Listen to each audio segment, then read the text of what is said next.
Agency meeting. And if you will give us roll call, Melanie. Yes, my phone is ringing. I'm so sorry. It's the house phone, and I can't stop it. Or I can do it, Melanie. I'll do it. I got it. We got it. Okay. Director Dunsmere. Here. Director Gates. Here. Director Hughes. Here. Director Litke. Here. Director Strobel. Here. Director Tenbush. Here. And Chair Drinkwine. Here, thank you. All right, great. Thank you. Okay.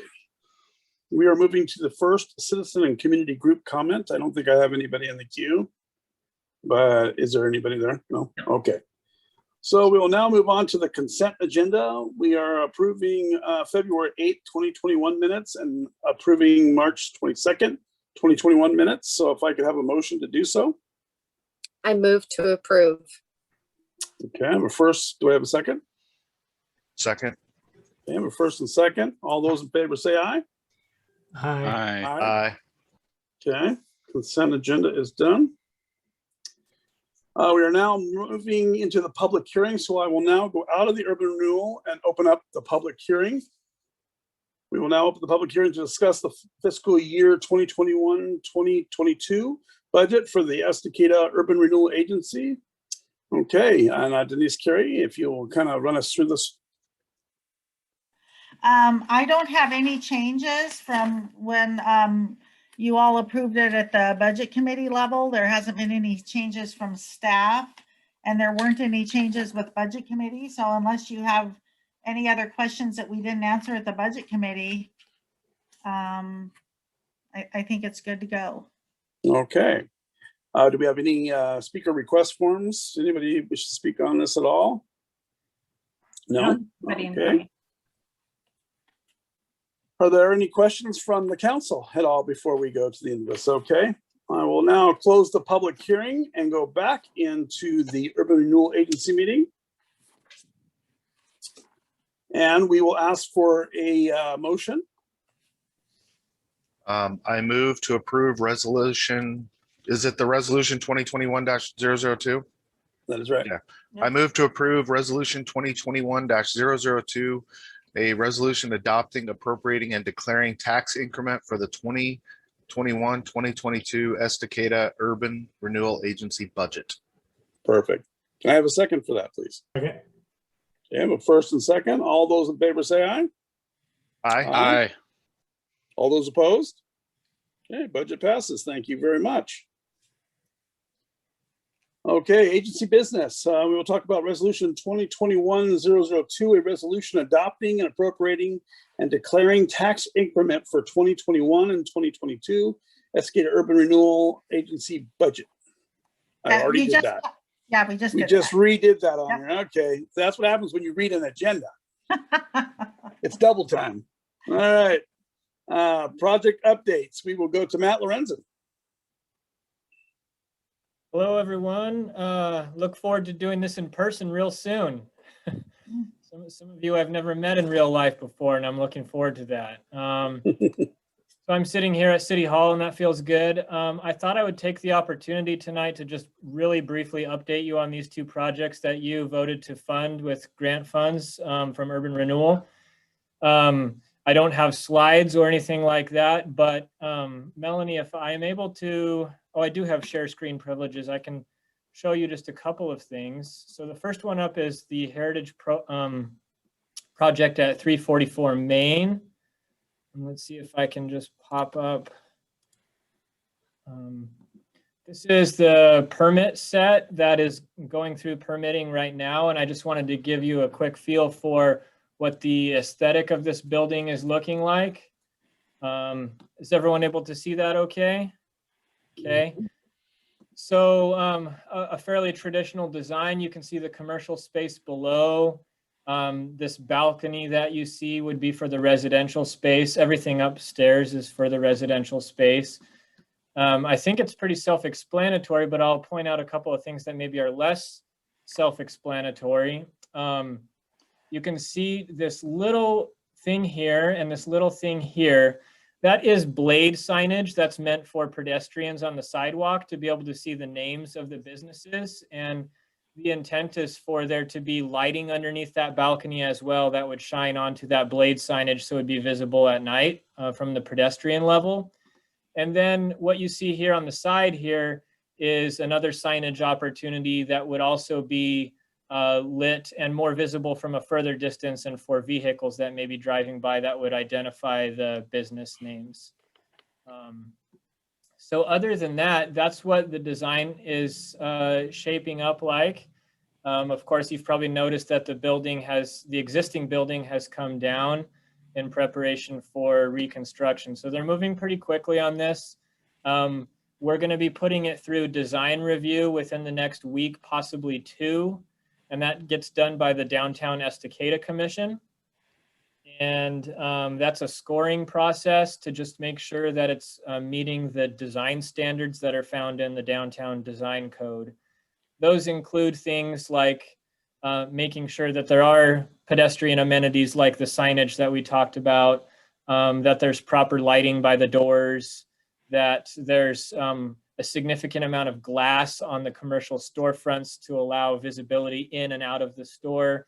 It's all geared toward making the building more sort of pedestrian and walkable friendly. So I guess before moving over to the Zobrist project, Ant Farm, does anyone have questions about the Heritage project? I do. Is it okay if I go? Yeah, go ahead. Okay, I just can't see anybody else. How many residential units did this end up turning out into? Because we were told 6, and this doesn't look like 6 to me. Yeah, it's still 6. Let me see if I can grab a different view for you. There's a schematic floor plan we can look at here. So this, well, this is good enough, I think, for our purposes. So this is the rear elevation. And so this would be 1 apartment and 2 apartments on the ground floor in the back. And then upstairs, there's 4 apartments, 2 in the front and 2 in the back. That makes a lot more sense. I appreciate you showing me this picture. I love it. This is turning out to look really, really cool. I'm excited. Thank you. Yeah, sorry for not making that more clear. And of course, this is very small for you to see, but this is, again, just a schematic floor plan of what those units will look like. So you've got bedroom 1, bedroom 2 with a shared bath, a laundry, a kitchen, dining, and living area. And they're all laid out basically just as mirror images of one another.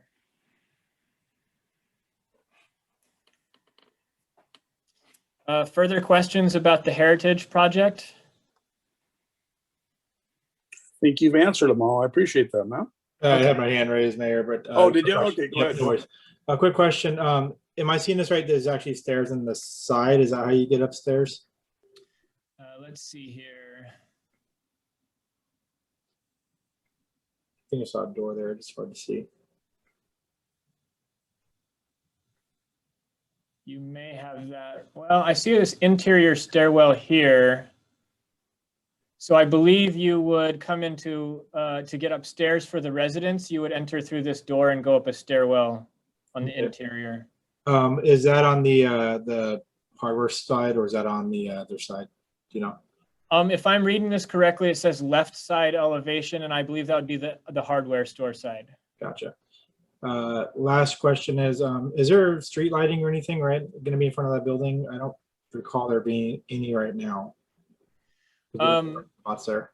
Yeah, right now there's no planned, like, do you mean like a Like, like a street lamp or something like that. I just know there's gonna be parking there, so it's, for safety. I'm just curious if we're gonna have street lighting or something there. I think right now the only planned lighting would be the lighting underneath the balconies that would shine on the signage as well as the front entryway to the commercial spaces.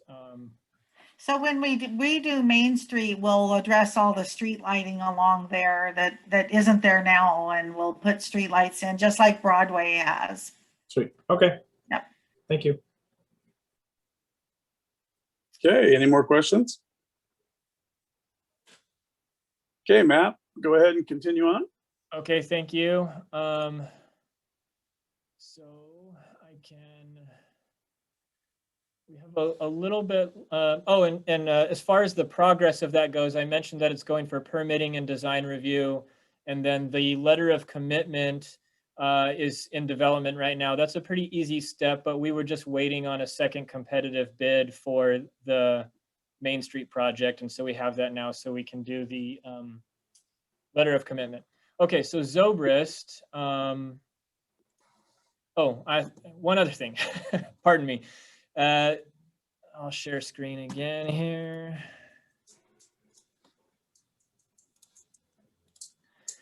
Again, I think some of the council members that have been on for a while already know this. For those that are newer, we have a pre-approved downtown paint palette.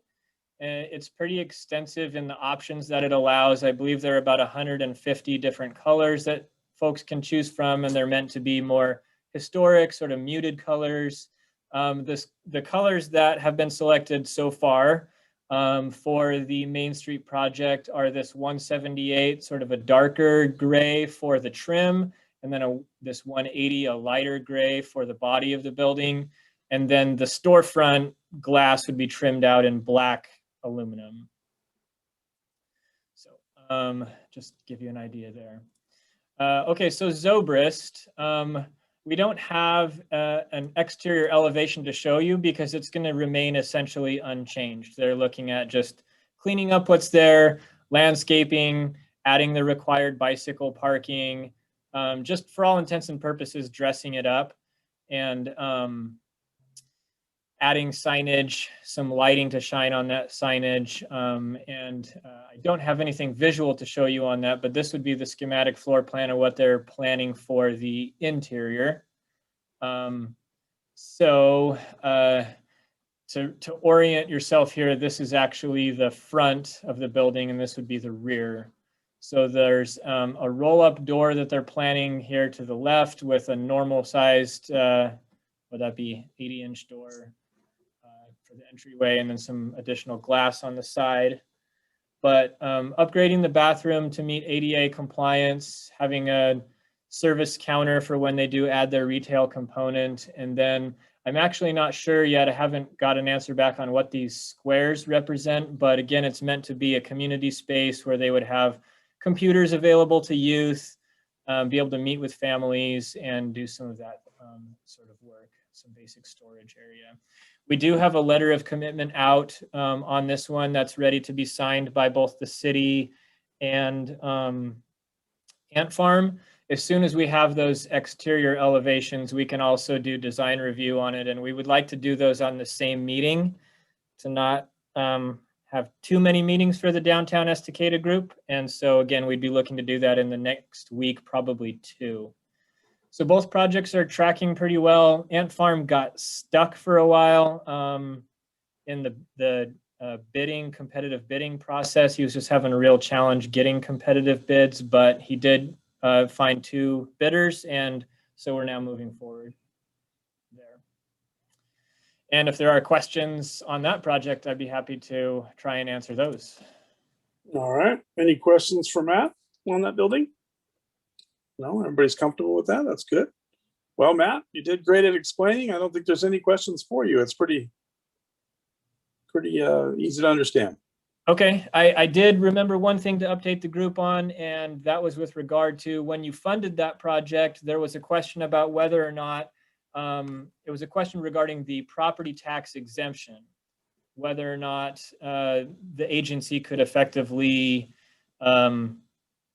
say, you have to pay taxes or you don't. As a nonprofit occupant of the building, as you may recall, we discussed that they would be eligible to get property tax exemption.